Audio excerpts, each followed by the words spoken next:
নমস্কার, আমি রেবা আপনার সঙ্গে আবার একটি নতুন রেসিপি নিয়ে এসেছি। সেটি হচ্ছে বাঁধাকপির পকোড়া। বাঁধাকপির পকোড়ার জন্য নিয়েছি এখানে বেসন, চালের গুঁড়ো, এখানে বাঁধাকপি কুচনো আছে, গাজর কুচনো আছে আর কাঁচা লঙ্কা কুচি। এখানে একটা পাত্র নিয়েছি, পাত্রটির মধ্যে এখানে বাঁধাকপি, গাজর আর কাঁচা লঙ্কা কুচনোটা দিয়ে দিয়েছি। এখানে দিয়েছি 1 বাটি মতো বেসন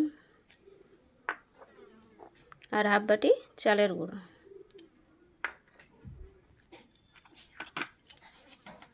তারপর দিয়ে দিচ্ছি এখানে স্বাদ মতো লবণ, অল্প হলুদ গুঁড়ো, অল্প লঙ্কার গুঁড়ো আর দিয়ে দিচ্ছি কিছুটা গোটা জিরে। এবার এটাকে ভালোভাবে মিশিয়ে নেব।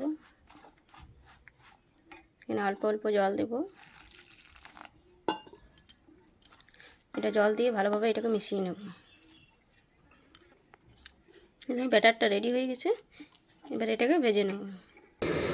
এখানে কিন্তু কড়াইয়ের মধ্যে তেল গরম হতে দিয়ে দিয়েছি।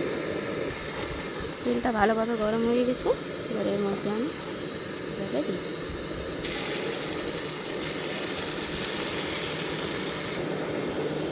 এটা কিন্তু ভালোভাবে ভাজা হয়ে গেছে, এবার এগুলোকে নামিয়ে নেব।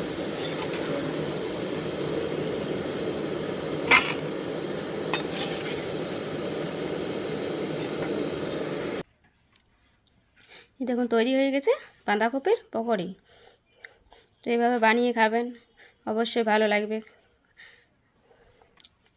ভালো লাগলে অবশ্যই একটা লাইক, কমেন্ট এবং শেয়ার করে যাবে। আর এমনি নতুন নতুন রেসিপি পেতে পেজটিকে প্লিজ ফলো করবেন।